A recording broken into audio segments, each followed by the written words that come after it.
Hi everyone, and welcome to Make Your Morning. I'm a few minutes late today because of the joys of technology, so I had to come off and create a new link. So for anybody that was waiting, apologies for that, but we are here now, back to continue on the theme of fill your pail. So I talked about yesterday a little model that I've created which helps people think about different elements of their life. So imagine your life is one big pail or bucket, and imagine within it you've got 6 different smaller buckets. And if they're topped up and if they're in a good place, we tend to feel quite fulfilled, energized, happier, more content in our life. But if there's a few of these that aren't quite connecting, working, or in the place that we want them to be, then that can leave us feel a bit off kilter. So we're going to continue on the theme today. We talked about yesterday that the kind of 2 pails that we kind of went into yesterday were our health. So how do you keep that health pail topped up? A really good indicator of that is how much energy do you have on a level of 1 to 10, 1 being poor, 10 being as good as it can be. And if it's anything below an 8, I would be looking at, okay, what can we be doing in terms of our health? Is it our sleep, exercise, fuel, the food that we put in our body, relaxation time, any of that we can be doing just to make ourselves feel better and more energized.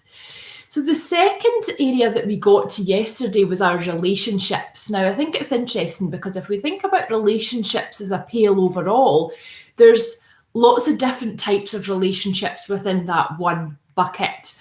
But I'm going to talk generally about relationships and things that we can do to help communicate more effectively with people. I always think if we can start with listening, so understanding the other's perspective before we first need to get our point of view across. It doesn't have to be okay, well, I'm right and you're wrong.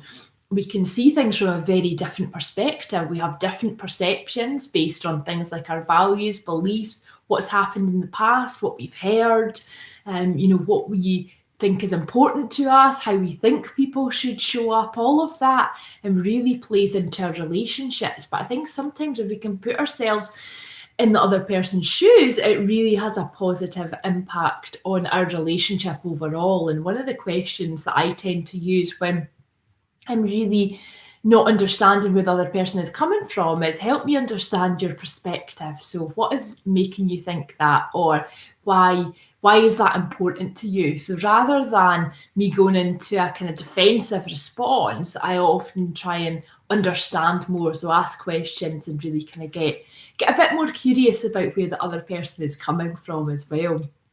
There's a little video that I've got as well on my YouTube channel, which is about relationships. And in that, I talk about looking for good. So if a relationship isn't working quite as well as we would like it to, what we often tend to do is kind of moan or get frustrated or look for the more negative things that are going on in that relationship. But actually, if we can shift our lens of focus, because as we talked about before, what you focus on, you'll see more of. You shift that lens of focus and look for good in that individual. So what are some of the really good qualities of that person? What are some of the things that they're doing? What are some of their good intentions as well? What attracts you to that person in the first place, in terms of whether they are your partner, whether it's a friend, family member, a colleague. What is it about that person that's good? And look only for the good for at least a week and see what happens. Again, there's a lot of really good kind of talk about that in the book that I've mentioned before as well, Fill Your Bucket, How Full Is Your Bucket, by Tom Rath and Don Clifton. So if you haven't checked that book out, I'd really recommend that you check that one out today as well. So that's a few things for relationships as well. I always think too, in relationships, be that little bit kinder than you need to be. So it's not about always being right. Just be kind. So be kind to the other person and their approach and what might be going on in their life, but also be kind to yourself as well, and just be aware of how your energy is when you're with certain people as well. So sometimes in relationships, we just need to be aware not only of the other people, but also of ourselves and how that's impacting us too. So just be really mindful of that in your relationships. So hopefully that's given you a few little tips in relationships. And I always think, listen probably would be the key thing. So really understand the other person, give that person time. Most people just want to be heard, they want to be valued, they want their opinion to be on the table. They don't want to feel like they're getting dismissed or they've come up with a stupid idea. Just really want to be heard there. So let's move on to the next Pail, and that is mindset. So again, for those of you that know me, I talk a lot about mindset, how we see things, how we view things, what we focus on, we'll tend to see more of. So in terms of mindset, I would encourage you today to really focus on the positive things that are going on in your life. So it's very easy to get drawn into the external stuff at the moment. There's so much going on, and there's a lot of fear out there. There's a lot of kind of negativity about continuing restrictions, etc. I always think mindset is something that we can manage for ourselves, really. So we can focus on all the good things. I've talked about practicing gratitude, but even looking at in your kind of day ahead, what are you looking forward to? What are you excited for? What are you excited for in the rest of the week, the weekend ahead, too? Because that can really help us and kind of buoy us up as well. Also, something that can help with mindset, because sometimes this is really impacted on by our confidence, is I like to journal. So at the end of the day, looking at what are the 3 things that have gone really well today, and it can be a nice thing to look back on as well in terms of what you're achieving, what's going really well, how you're feeling overall. And it can be a nice little mood booster there in terms of your mindset overall. And talking of mood boosters, over on my website, which if you've tuned in before, you'll know is karenbonner.com, there's a little section under the wellbeing treasure chest there that's called mood boosters. So go and have a little look there, and it'll give you a few different ideas. There's things like doing a random act of kindness. There's things like going for exercise or doing a short burst of exercise, listening to your favourite tunes, all of that. And it's funny how all these things can really positively impact us. Our environment has a really important impact on our mindset. Put photos of really fun times around you, or put words or mantras or quotes that really inspire you around you that you can see. Put on music or things to listen to that are inspiring as well. I love to listen to either podcasts or audiobooks. Audible.com, you can get an absolute array of different content that's really motivating. YouTube, listen to stuff there. And also they say in your environment, what you can smell is important. So a nice aroma can be quite relaxing as well for you too. So think about that, creating an environment that helps you to be more positive as well. And I'm going to take you through a little exercise here, a little meditation exercise, which is about your mindset, about your thoughts, and how sometimes actually our thoughts aren't necessarily true, and we can end up going through a spiral, and being more negative because we're kind of following our thoughts rather than being more of an observer of our thoughts. It's okay that I'm thinking that, but actually I'm going to let that go because I don't know if that's true or not. And that's not necessarily going to be serving me what I'm thinking right now. So it's just becoming a bit more in control of our thoughts as well. So I'm going to read this through. So I'd ask you now to just gently close down your eyes. And we're going to go into a place of a bit of meditation. So just get comfortable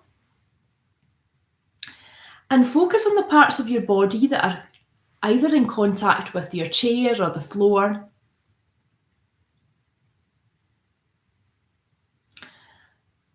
And your hands can either be folded in your lap or resting on your thighs.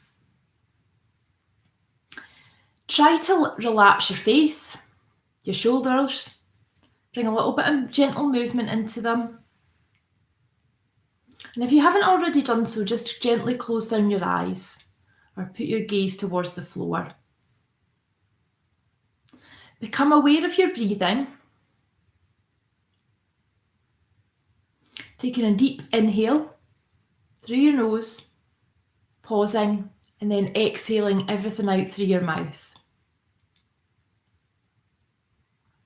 You will notice that each breath is a unit in itself.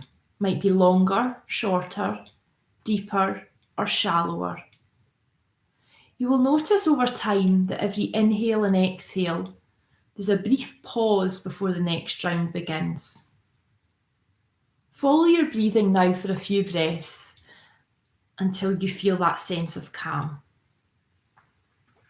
Now notice any sensations in your body. Is there any areas of tension that you want to breathe into, just to help you to relax that little bit more?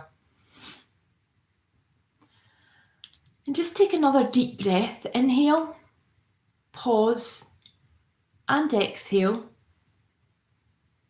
Just before we're going to take a conscious look at our thoughts. So now as we do that, take a look at your thoughts and just notice if any trigger any unpleasant feelings or funny sensations in your body. Sometimes it can be tingling, itchiness, heat, tension. It's important to remember that your aim here is to recognise the thought patterns that oppress us and can sometimes drag us down into what we might see as a bit of a black hole. If you identify a pattern, that might be that, oh, I've got so much to do, or what am I doing next, or what's the focus for the day, or oh, I'm worried about this person, then just take a note of this after we finish this meditation. What you're not aiming to do here is to somehow wave a magic wand and magically change your thoughts. Your approach here should be one of kind of interest and like kind of keenness to understand your thoughts. You don't want to get kind of swept into your thoughts or going into that spiral. Just notice what's coming up with no judgment. There's no right or wrong here. There's a technique that practitioners in meditation use to allow them to see their thoughts but not to let them take control. They give them a name, which makes it possible to preserve that distance from the thoughts. Thoughts can be negative, neutral, or positive, of course, but whichever category they fall into, in this meditation, you will only look at them briefly and give them a name. Some people use these examples, so see what works for you. You might see thoughts as clouds in the sky. You can see the labels of your thought patterns written in fluffy writing on these clouds. Might be like a brooding thought or something that's self-critical. Shopping list, daydreams, to-do list. Other people may see their thoughts as if they're standing on a bridge and looking down at a small river with lots of colourful leaves floating in it. You see your thoughts written on some of these leaves. You can read them and register the thoughts, but very soon the leaf has disappeared under that bridge. Or finally, another way of looking at your thoughts is imagine yourself standing on a train station platform. A train speeds past, and you see the carriages, and one of your thoughts is written on each carriage as it goes past. You see what they allude to, but you let your thoughts simply pass by as if that train's just whooshing past. By doing this repetitively, and I'm going to give you a minute in silence to do this, you'll learn your thoughts are not necessarily always true or important, and that they do pass, and that you decide which thoughts you want to turn your full attention to later on, once you've finished this. So just take a moment and just continue with your breath and just notice what thoughts come up and allow them to pass by, either like the train, the leaves, or the clouds.